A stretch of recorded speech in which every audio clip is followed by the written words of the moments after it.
అందరికీ నమస్కారం. Epic story లైన్స్కు స్వాగతం. శ్రీ గురు చరిత్రలోని 2వ అధ్యాయం. శ్రీ గణేశాయ నమః, శ్రీ సరస్వత్యై నమః, శ్రీ గురుభ్యోం నమః. ప్రస్తావన: గురుచరిత్ర పారాయణ వలన శుద్ధులైన ముముక్షువులకు ఒక వంక సద్గురు దర్శనాభిలాష, మరొక వంక విషయాలపై నిరపేక్ష తీవ్రమవుతాయి. అప్పుడు మొదటి స్వప్నంలోనూ తర్వాత ప్రత్యక్షంగానూ గురుదర్శనము లభిస్తుంది. ఆ గురువు కూడా అనన్య గురుభక్తి చేత జీవన్ముక్తుడై ఉంటాడు. అట్టి సద్గురువు తారసిల్లినప్పుడు మన హృదయం ఆయనను నిస్సందేహంగా గుర్తిస్తుంది. వేరు నిదర్శనాల అవసరం లేకనే కేవలం దర్శనం మాత్రం చేతనే శాంతి ఆనందాలు కలుగుతాయి. అటుపైన వారి పట్ల మనకు కలిగిన భావాన్ని నిశ్చలంగా నిలుపుకోవాలి. అందుకు కూడా వారి లీలలు, చరిత్ర, పారాయణ, చింతనలే సాధనాలు. అంతటి గురువు తెలిపే అనన్య గురుభక్తులు లభించడం కూడా మన జీవితాకాశంలో ఉదయిస్తున్న గురుకృపకు చిహ్నమే. అంటే గురుచరిత్ర పారాయణ చేసే అవకాశం కూడా ఇట్టిదేనన్నమాట. ఈ అధ్యాయంలోని గురుసేవా వృత్తాంతం కల్పితం కాదు. శ్రీ షిరిడీ సాయినాథుని గురుసేవ అక్షరాల అలానే ఉండడం గమనార్హం. సద్గురు సేవ అనుగ్రహం వలన సత్శిక్షుడు క్షణంలో వేదాంగ పారంగతుడు అవ్వచ్చని, అతనికి సకల సిద్ధులు ప్రాప్తిస్తాయని పతంజలి మొదలైన మహర్షులు రాసిన యోగశాస్త్ర గ్రంథాలు, గురుగీత కూడా చెబుతున్నాయి. శ్రీ అక్కలకోట స్వామి, తాజుద్దీన్ బాబా మొదలైన వారి చరిత్రల్లో కూడా ఇందుకెన్నో తార్కాణాలు చూడవచ్చు. కథారంభము: స్వప్నంలో జడలు, విభూతి, పులితోలు ధరించి దర్శనమిచ్చిన ఆ మూర్తి నామధారకుని మనస్సుపై చెరగని ముద్ర వేసుకున్నది. ఆయనను ప్రత్యక్షంగా దర్శించాలనే ఆవేదన అతనిలో తీవ్రమైంది. అతడు కొద్ది దూరం వెళ్ళేసరికి ఒకచోట కృపాకరుడు, ద్వంద్వాంతుడు అయిన ఒక యోగి పుంగవుడు కనిపించాడు. ఆయన పీతాంబరము, దానిపై పులి చర్మము, దేహమంతటా విభూతి, జడలు ధరించి ఉన్నాడు. ఆయన సాక్షాత్తు అతనికి స్వప్నంలో కనిపించిన యోగియే. ఆయన దర్శనంతో నామధారకుడికి రోమాంచితమై, కంఠం గద్గదమై, కన్నులు ఆనంద బాష్పాలతో నిండాయి. అతడు పారవస్యంతో నమస్కరించి, స్వామి, నేను శ్రీగురుని దర్శనం కోసం తపించి అది లభించకుంటే మరణించాలనుకున్నాను. కానీ స్వప్నంలో మీ దర్శనం అవగానే నా హృదయంలో సంతోషం ఉప్పొంగింది. కనుక నా దుఃఖం పోగొట్టగలవారు మీరేనని స్పష్టమైంది. స్వామి, నాకు తల్లి, తండ్రి, భయహారకుడు, పోషకుడు, ఆచార్యుడు అన్నీ మీరే. వేరు దిక్కులేదు. నా అదృష్టం వలన మీ దర్శనమైంది. మానవులకు సిరి సంపదలు ఉన్నప్పుడు మాత్రమే బంధుమిత్రులు దగ్గరవుతారు. ఆపత్ సమయంలో అందరూ వదిలిపెడతారు. సజ్జనులు మాత్రమే అట్టి సమయంలో ఆదరిస్తారు. ఇంతటి కష్ట పరిస్థితిలో నాకు మీరు లభించారు. యోగీశ్వర, అజ్ఞానం అనే చీకటిని నశింపు చేయగల జ్ఞానజ్యోతి స్వరూపులు మీరు. నా పేరు నామధారక శర్మ. తమ పేరేమి? ఎక్కడి నుండి వస్తున్నారు? ఎక్కడికి వెళ్తున్నారు అని అడిగాడు. ఆ యోగి ఇలా చెప్పారు: నాయనా, ఎవరి భక్తులు తప్పక భుక్తిని పొంది తీరుతారో, ఎవరిని యోగులు కూడా ధ్యానిస్తారో అట్టి త్రిమూర్తి అవతారమైన శ్రీ నరసింహ సరస్వతి స్వామి శిష్యుణ్ణి నేను. ఆయనయే సద్గురువు. తనను ఆశ్రయించిన వారికి సకల సంపదలు, సౌఖ్యాలు అనుగ్రహిస్తారు. నన్ను సిద్ధుడు అంటారు. లోకానుగ్రహార్థం భూలోక, సురలోకాలలో తీర్థయాత్రలు చేస్తుంటాను. నామధారకుడు: స్వామి, శ్రీ నరసింహ సరస్వతి స్వామి మహిమ గురించి ఎందరో చెప్పగా విన్నాను. మా వంశీయులందరూ ఆయన భక్తులే. అందువల్లనే నాకు ఆయన యందు భక్తి కలిగింది. నేను ఎల్లప్పుడూ ఆయన్ను స్మరిస్తున్నాను. కానీ నేనెంత కష్టాలలో ఉన్నా, నేనెంతగా ఆయనను ప్రార్థించినా నన్ను ఆయన అనుగ్రహించలేదేమి? ఆయన నాపై ఆగ్రహించారెందుకు అని అడిగాడు.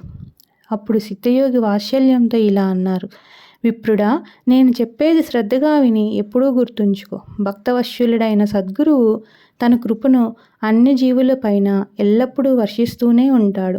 అందులో ఎట్టి లోపమూ ఉండదు.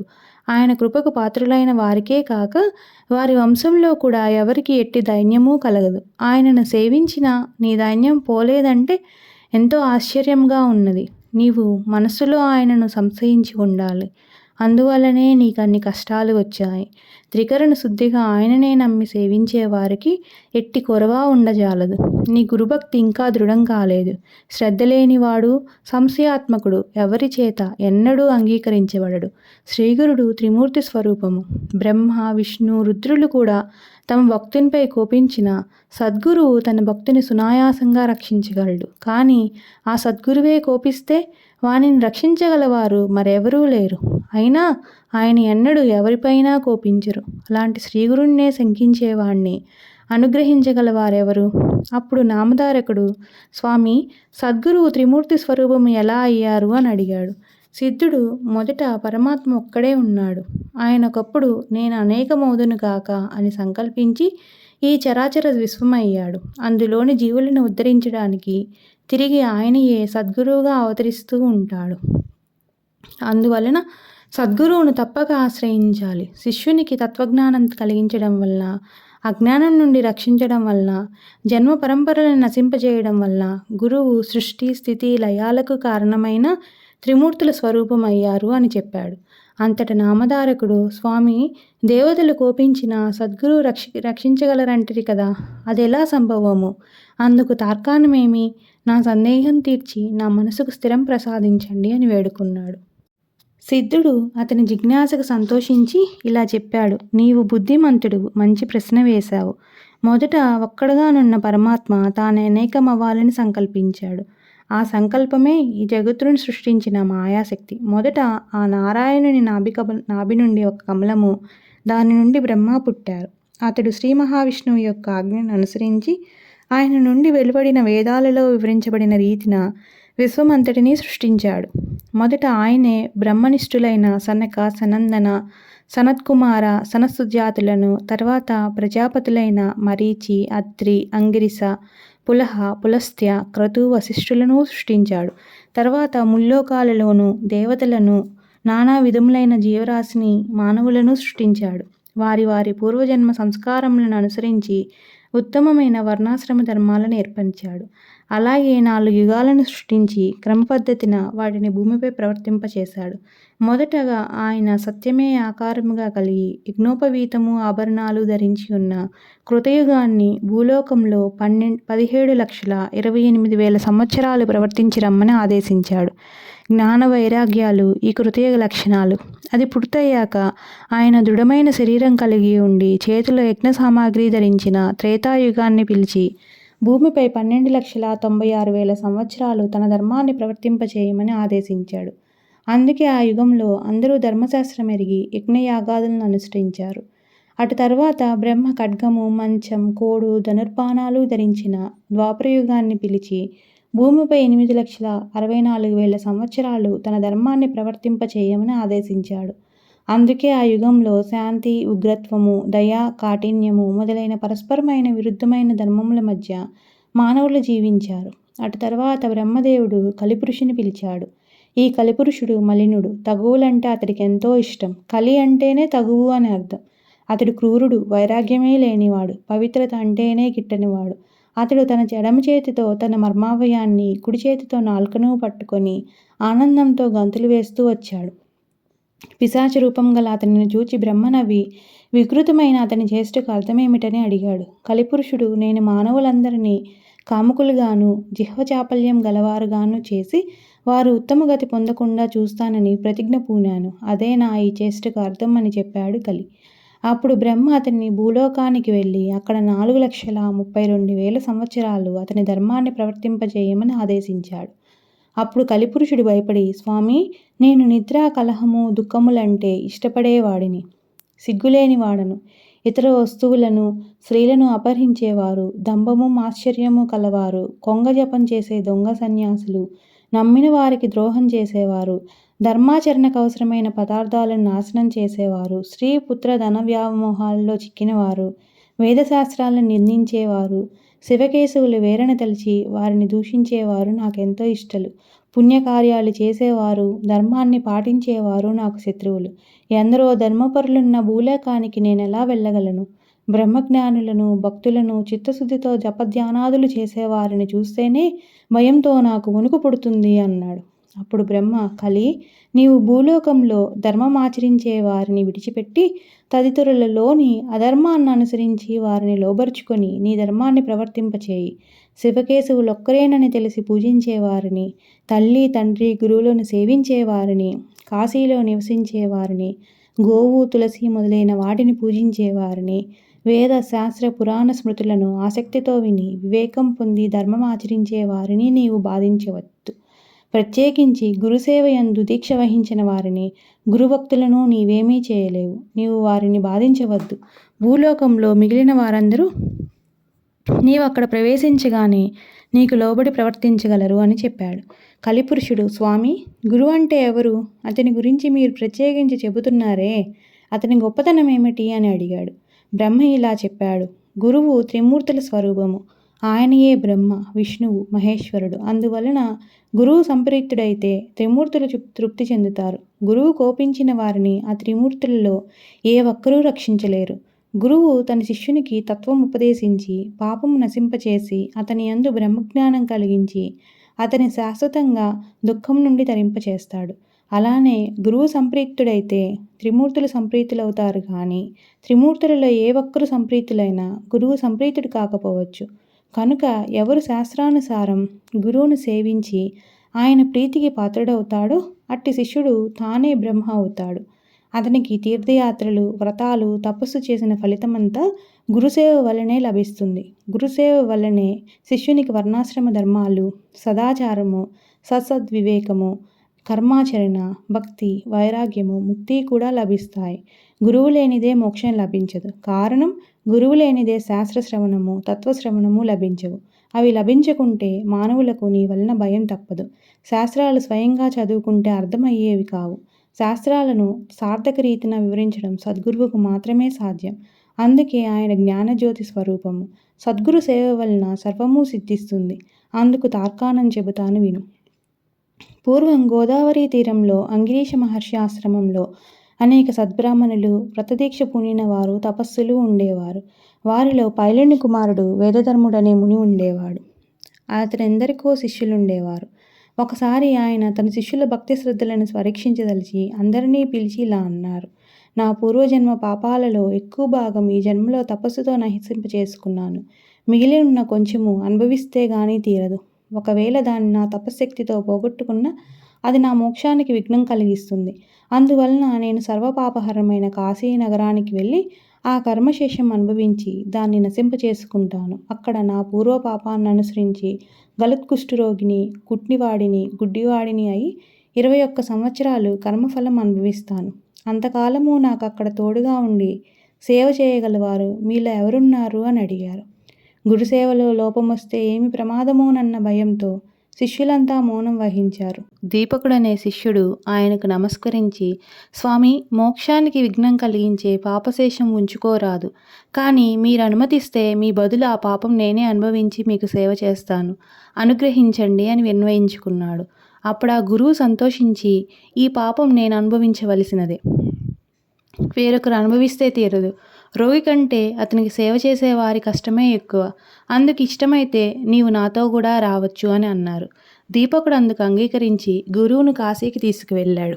అక్కడ వేదధర్ముడు మణికర్ణికా ఘట్టంలో స్నానం చేసి మణికర్ణికకు నమస్కరించి విశ్వనాథుని పూజించాడు. అటు తర్వాత కంబలాశ్వతర ప్రదేశంలో దీపకుడు నిర్మించిన కుటీరంలో నివసించసాగాడు.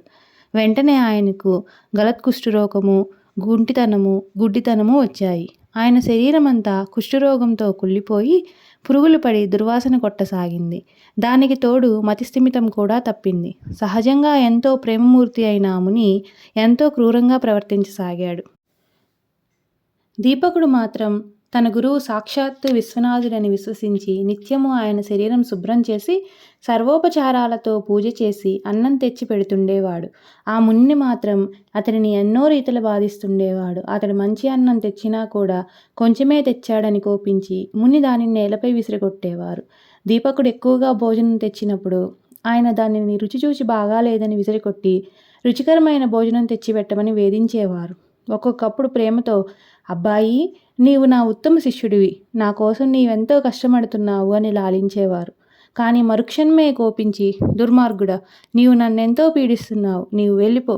నా శరీరంలో దుర్వాసన పోయేలా కడగడం లేదు, అందువలన ఈగలు నన్ను కుడుతున్నాయి, తోలకుండా చూస్తావేమి అని కసురుతారు. దీపకుడు ఆ పని చేయబోతే ఆయన, దుష్టుడా, ఆకలితో నా ప్రాణం పోతున్నది, ఇంకా భిక్షకు పోయి అన్నం తీసుకురాలేదేమి అని తిట్టేవారు, కొట్టేవారు. దీపకుడు మాత్రం కొంచెం కూడా చెల్లించలేదు. పాపం ఎక్కువగా ఉన్నవారికి కష్టాలతో పాటు దుష్టత్వం కూడా కలుగుతుందని తెలుసుకొని దీపకుడు గురువును భక్తితో సేవిస్తున్నాడు. గురువే సకల దేవతా స్వరూపమని నమ్మిన అతడు కాశీక్షేత్ర యాత్ర కూడా చేయక, అచటి దేవతలను కూడా దర్శించక గురుసేవలోనే లీనమయ్యాడు. అతడెవరితోనూ మాట్లాడేవాడు కాదు, తన శరీరానికి కావలసిన పనులు కూడా చేసుకునేవాడు కాదు. ఒకనాడు కాశీ విశ్వనాథుడు అతని గురుభక్తికి మెచ్చి దర్శనమిచ్చి వరం కోరుకోమన్నాడు. అతడు తన గురుదేవుని అనుజ్ఞ లేకుండా ఎట్టి వరమూ కోరలేనన్నాడు. తన గురువు వద్దకు వెళ్ళి వారి వ్యాధి తగ్గేలా తాను వరం కోరుకోవడం ఆయనకి ఇష్టమో కాదు అని వేదధర్ముణ్ణి విచారించాడు. అప్పుడు ఆయన, ఏమిరా, నా సేవ చేయడం నీకంత కష్టంగా ఉందా? నా కోసం నీవెట్టి వరమూ కోరనక్కర్లేదు. వరం వలన ఈ రోగం పోగొట్టుకుంటే దానికి మరుజన్మలో అనుభవించవలసి వస్తుందని శాస్త్రం చెబుతుంది. కనుక నేను ఈ జన్మలోనే ఈ పాపం అనుభవించి నా మోక్షానికి ఆటంకం తొలగించుకుంటాను అని చెప్పారు. కాశీ విశ్వనాథుడు దీపకుని ద్వారా ఆ విషయం తెలుసుకుని నిర్వాణ మండపానికి వచ్చి దేవతలందరి సమక్షంలో ఆశ్చర్యంతో ఆ విషయం విష్ణుమూర్తితో చెప్పాడు. విష్ణుమూర్తి ఆనందించి ఆ గురు శిష్యులను చూడ్డానికి వెళ్ళాడు. ఆయనను చూడగానే దీపకుడు నమస్కరించి, స్వామి, వరాలు కోరి మీకోసం తపస్సు చేస్తున్న వారిని ఉపేక్షించి మిమ్మల్ని ఎన్నడూ సేవించని నాకు దర్శనమిచ్చారేమి అని అడిగాడు. విష్ణుమూర్తి, నాయన, గురువును భక్తితో సేవిస్తే నన్ను సేవించినట్లే. అట్టి శిష్యోత్తమునకు నేను అధీనుడను. తల్లిదండ్రులను, విద్వాంసులను, విప్రులను, తపస్సులను, యతులను పూజించేవారు పతియే దైవమని విశ్వసించి అతన్ని సేవించే పతివ్రతలు కూడా నన్ను సేవించిన వారే అవుతారు అని చెప్పి వరం కోరుకోమన్నాడు. దీపకుడు ఆయనకు నమస్కరించి, గురువే సకల దేవతా స్వరూపమని, సకల తీర్థ స్వరూపి అని వేదాలు శాస్త్రాలు చెబుతున్నాయి. మీరిచ్చే వరం గురువు ఇవ్వగలడు కదా అన్నాడు. శ్రీమన్నారాయణుడు, మేమిద్దరము ఒక్కటే, మా ఇద్దరి సంతోషం కోసం వరం కోరుకో నాయనా అని అడిగారు. నేను అది ప్రసాదించి ఎల్లప్పుడూ నీ ఆధీనంలోనే ఉంటాను అని చెప్పారు. దీపకుడు, స్వామి, అలా అయితే నా గురుభక్తి నిరంతరము వృద్ధి చెందేలా అనుగ్రహించు అని కోరాడు. విష్ణువు సంతోషించి, నీవు గురుసేవ వలన తరించావు, నీవు ఈ లోకంలోనే బ్రహ్మానందం పొందగలవు. నీవెల్లప్పుడూ నీ గురుదేవుణ్ణి ఇలానే సేవిస్తుండు. వేదము, వేదాంగాలు, వేదాంత వాక్యాల అర్థం తెలుసుకొని గురువే పరమార్థమని, పరబ్రహ్మమని తెలుసుకొని గురువుని ఎవరైతే సేవిస్తారో వారికి దేవతలందరూ వశమవుతారు. నిరంతరము సద్గురువుని సేవించే వారు కూడా లోకపూజ్యులే. త్రిమూర్తులైన మా అనుగ్రహం వల్లనే మానవులకు సద్గురువు లభిస్తారు అని చెప్పి విష్ణువు అంతర్ధానమయ్యాడు. తర్వాత దీపకుడు ఈ సంగతి చెప్పకముందే వేదధర్ముడు జరిగినదంతా చెప్పి దీపకుని గురుభక్తికి మెచ్చి, చిరంజీవ, నీవు కాశీలోనే నివసించు. అష్టసిద్ధులు, నవనిధులు నిన్ను సేవిస్తుంటాయి. నిన్ను స్మరించిన వారి కష్టాలు కూడా నశిస్తాయి అని ఆశీర్వదించి వెంటనే ఆరోగ్యవంతుడయ్యాడు. కాశీక్షేత్ర ప్రభావము తెలపడానికి, శిక్షుణ్ణి పరీక్షించడానికి, స్వధర్మాన్ని బోధించడానికి మాత్రమే వేదధర్ముడు కుష్ఠిరోగి వలె కనిపించాడే గాని నిజానికి ఆయనకు పాపమెక్కడిది? ఆయన తన శిష్యులను ఉద్ధరించడంలో అమిత కుశలుడు, లోకప్రియుడు, జీవన్ముక్తుడు, ఆదర్శప్రాయుడైన ముముక్షువు. తన ప్రారబ్ధాన్ని సంతోషంగా ఎలా అనుభవించాలో సాధకులకు తెలపడానికి, శిష్యుని భక్తిని, నిష్ఠా, ఓరిములను, విశ్వాసాన్ని పరీక్షించడానికి మాత్రమే కుష్ఠరోగి అయ్యారు. ఇటువంటి గురుసేవ వృత్తాంతాలు అనేకము ఉన్నాయి. ఇవి చెప్పేవారి దోషాలను, వినేవారి పాపాలను కూడా పోగొడతాయి. ఓ కలిపురుష, కలియుగం ఆరంభమున వలసి ఉన్నది కనుక నీవు భూలోకానికి వెళ్ళి కానీ సద్గురుని భక్తుని నీవు కంటితోటైనా చూడొద్దు సుమా అని బ్రహ్మదేవుడు ఆదేశించాడు. అది విని కలిపురుషుడు ఆయనకు నమస్కరించి భూలోకానికి వెళ్ళాడు. గురువు యొక్క మహిమ ఇంతటిదని చెప్పడానికి వీలవుతుందా? నామధారక, ఎవరు సాత్వికమైన ఓరిమిని పొంది దృఢభక్తితో దైవాన్ని, భక్తితో సద్గురువుని భజిస్తారో వారు తప్పక కృతకృత్యులవుతారు. కాబట్టి నీవు పరమశ్రేయస్సు కోరితే నిస్సంశయంగా శ్రద్ధాన్వితుడైన నరదేహంతో అవతరించిన శ్రీగురుని సేవించు అని సిద్ధుడు చెప్పారు. శ్రీ దత్తాయ గురవే నమః. శ్రీ శ్రీపాద శ్రీ వల్లభాయ నమః. శ్రీ నరసింహ సరస్వతియే నమః. శ్రీ గురు చరిత్ర అధ్యాయం 2 పూర్తయిందండి. అధ్యాయం 3 తదుపరి చెబుతాను.